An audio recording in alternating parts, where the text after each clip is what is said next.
चलो मेरे प्यारे बच्चों, अब हम सवाल देखते हैं 3.2 का पहला सवाल। 3.2 का पहला सवाल देखो, इसको बहुत ही शांति ढंग से, बहुत ही अच्छे से, प्रतिस्थापन विधि से इसको बहुत ही अच्छे तरीके से हल करते हैं। सवाल हमारा दिया है 3.2 का पहला सवाल।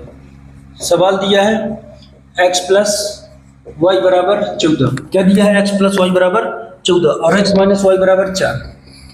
x माइनस वाई बराबर 4, ये समीकरण 1 बना दिया, इसको समीकरण 2 बना दिया।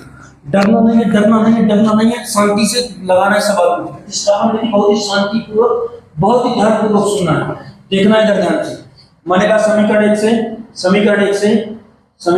y का क्या निकालना है? y का मान निकालने पर। समीकरण 1 से y का मान निकालने पर, समीकरण 1 से y का मान निकालने पर निकाल दिया y का मान, तो y बराबर क्या हो जाएगा? 14 माइनस x। ये समीकरण हमारे पास क्या बन गया? समीकरण 3 बन गया। कैसे मान निकालेंगे? कैसे मान निकालें? जिसका मान निकालना उसको बचाना पड़ता है, जिसका मान निकालना उसको बचाना पड़ता है, जिसकी मान नहीं निकालना उसको भगाना पड़ता है। तो मैंने क्या किया? सबको भगा दिया। तो क्या बना?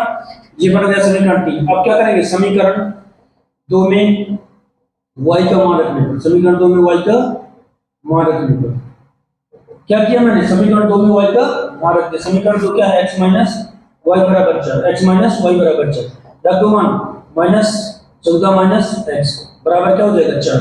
अब देखना माइनस का अंदर गुणा होगा, माइनस का अंदर गुणा होगा तो माइनस का 14 और माइनस माइनस क्या हो जाएगा? प्लस x बराबर 4। तो माइनस माइनस कितना हो जाएगा? 2x माइनस 14 बराबर 4। पक्षांतर करने पर क्या करने पर? पक्षांतर करने पर जैसे ही हमने पक्षांतर किया 14 उधर चला गया, 2x बराबर बेचारा अमीर है तो क्या बन जाएगा? गरीब, मतलब गरीब है तो क्या बन जाएगा? अमीर है तो क्या बन जाएगा? गरीब। आई बात समझ में? इधर देखना, तो 2x बराबर 14 और 4 कितना हो जाएगा? 18। 2 से काटेंगे तो नाम 18, तो x बराबर कितना आ जाएगा? 9। x की मान आ गया। जैसे ही x का मान आ जाए, जैसे ही x का मान आ जाए, आपको डरना है ही नहीं। अब सीधे क्या करेंगे? x का मान उठा के समीकरण किस में रख देंगे? 3 में। तो समीकरण 3 में x का मान रखने पर, समीकरण 3 में क्या करने पर? x का मान रखने पर रख दिया समीकरण 3 में। समीकरण 3 को उठा लो, 14 माइनस क्या हो जाएगा? x। तो y बराबर x का मान कितना बेटा? 9 माइनस का 9, तो x y बराबर कितना हो जाएगा? 9 5 14। y की वैल्यू क्या आ जाएगी? y की वैल्यू 5 आ जाएगी, y की वैल्यू 5 आ जाएगी। लिखेंगे क्या आता? समीकरण के अभीष्ट हल, समीकरण के अभीष्ट हल क्या हो जाएंगे?